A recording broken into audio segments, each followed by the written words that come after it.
So if you're having trouble with intermittent fasting, or maybe you're just not seeing the weight loss success that you were hoping to see, in this video I'm going to give you the 9 most common dietary mistakes that I see people making that can restrict weight loss when they're intermittent fasting. Let's jump in. TC Hale is not a doctor and does not claim to be a doctor or licensed in any type of medical field. Don't be an idiot and use anything heard on the show as medical advice. This information should be used for educational purposes only, and you should contact your doctor for any medical advice. Now get off me.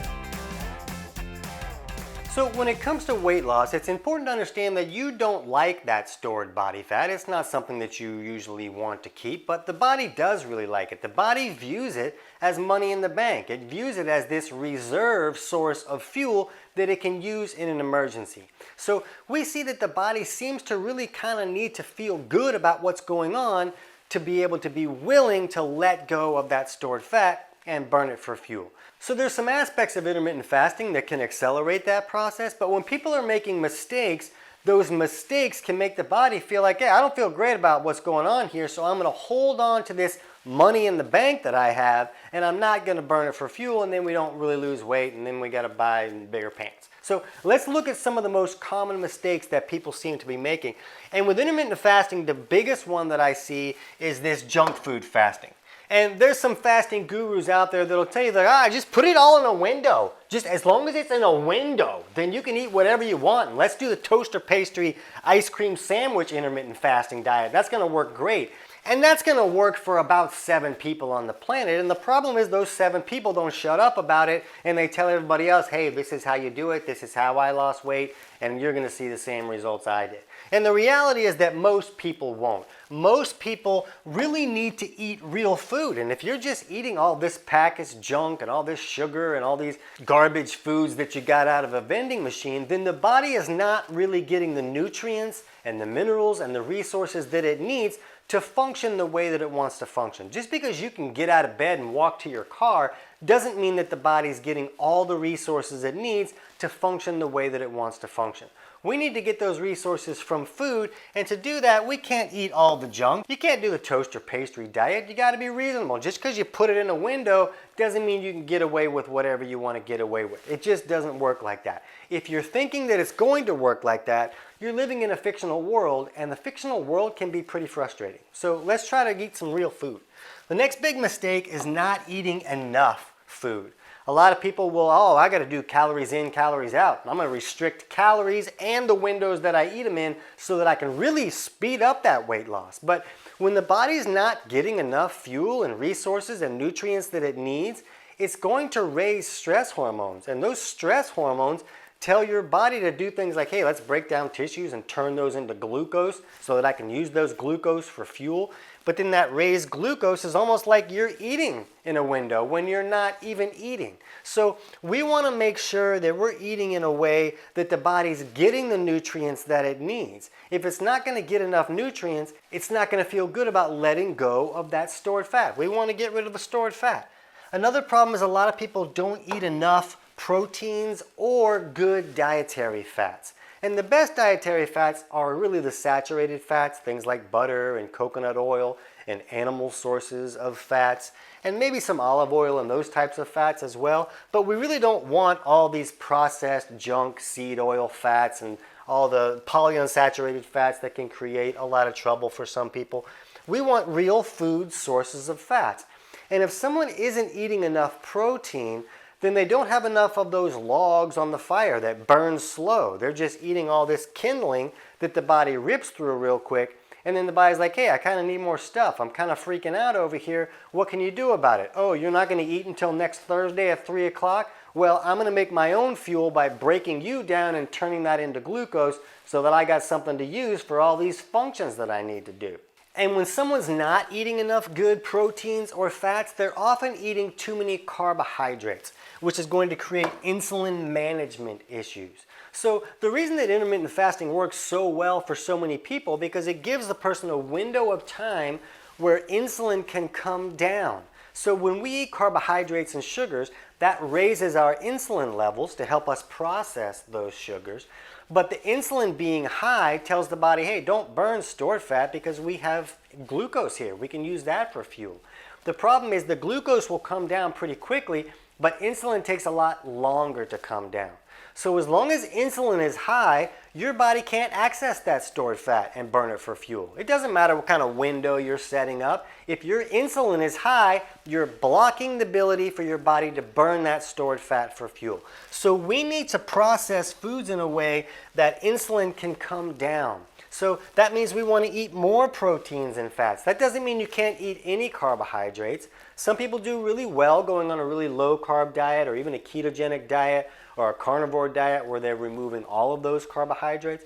But that's not really the right approach for everybody. For some people that can create more stress in the body and restrict their ability to lose weight. But we really want to eat in a way that allows insulin to come down. So it's okay to eat some carbohydrates, but if you're eating too many, it's going to restrict weight loss even with intermittent fasting. Another mistake we see is people breaking their fast with bad choices. They like to do things like, oh, I'm going to have like a green juice. You know, that's really healthy. I'm going to have a green juice to break my fast, or maybe a protein shake or a fruit smoothie.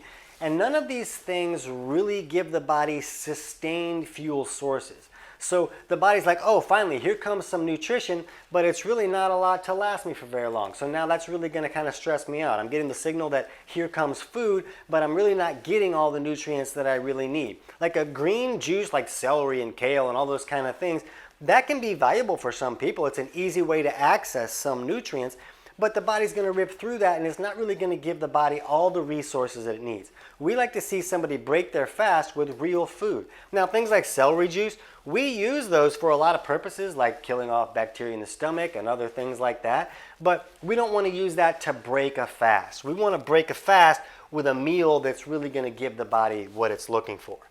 Another big mistake is when people are not really fasting. Like, I'm intermittent fasting and here comes my coffee with a bunch of fats in it. Because a lot of the intermittent fasting gurus will tell you, yeah, you can do things like fats, you can do branched chain amino acids, you can do collagen, all those things won't break your fast. But the reality is that they do. It's a food source. It's a source of resources for the body. So the body's going to say, oh, here comes some stuff. Let's switch the engines and go from this fasting mode into a here comes the food mode. But the food doesn't really show up. So when you're breaking the fast, you're taking your body out of that mode that you want it to be in where it's going to burn stored fat for fuel. So when you're fasting, you really want to fast. That means only water or black coffee. A lot of these things that people are telling everybody, oh, you should have this stuff. You can have a bulletproof coffee. That's fine. It works for some people, but for most people, it's going to pull them out of their fast and create a lot of trouble. The next mistake is eating in a way that you're not really satiated. Maybe you're like, oh, I'm going to eat these small, frequent meals in my fasting window, but every time you eat food, you're going to elevate that insulin again. And that insulin is going to tell the body not only not to burn fat, but to store more fat as fuel. So in our eating window, we really want to eat real meals that will satiate us. We want to have that last us a few hours at least to go without needing more food. If you're having to eat food in your eating window all through that window, then you're going to continue to spike that insulin and restrict the ability to burn stored fat for fuel. Another mistake, and this is for most people, is not at least supplementing with some sources of minerals. You know, when intermittent fasting is working really well and allowing us to bring those insulin levels way down because we're not continuously hitting them with all these carbohydrates and other things that can raise insulin, then for a lot of people, when insulin goes really low, it can cause them to pee out more minerals. And if their mineral levels may already be a little bit low for a variety of reasons, and they're going to make them go even lower, well, that can really stress the body out because now the body doesn't have all the minerals that it needs to complete all these functions that it needs to function. So when those minerals go too low, then the body can raise stress hormones, and a lot of those stress hormones cause the body to make more glucose to deal with this emergency that the body's viewing that it's going through. And that elevated glucose is also going to raise insulin levels and again, tell the body not to burn stored fat. And the final mistake is just fasting for too long. You know, some people are like, hey, I'm going to go until Christmas and that's what I'm going to eat. I'm going to eat big on that day. And a lot of people will even do like OMAD, which is 1 meal a day. And 1 meal a day can be very effective for weight loss when the body is set up in a way that it doesn't need more resources. If everything is going well, then doing 1 meal a day can really accelerate weight loss for some folks. But for most people, One meal a day every single day is going to lead to the body kind of feeling stressed, not having enough resources coming in, and then raising those stress hormones that are going to restrict that weight loss. So if you're doing one meal a day and you're not losing weight, you know that that's probably not right for you. You probably need more fuel, you probably need more resources for the body to feel good about what's going on, so it'll let go of that money in the bank that it's storing. You want the body to feel good. And for some people, they may have imbalances or some digestive malfunctions that can restrict the body's ability to really get all the nutrients it needs from the food that we're eating. So when we restrict that even more, it can create a lot of trouble. And we'll put a link in the description below this video for our video on who should not use intermittent fasting. And that kind of explains some of these issues that can create problems for some people when they're using intermittent fasting. Again, that's not everybody, that's only some people. So in this video, we talked about some dietary mistakes that people can make, but maybe you were using intermittent fasting and it was going great and then all of a sudden it stopped working. If that's you, you're going to want to better understand some physiological things that can go on that can make intermittent fasting not bring the results that you're looking for. So you can jump over right now and check out our video on 6 reasons intermittent fasting stopped working for you. I can't wait to hear about your results.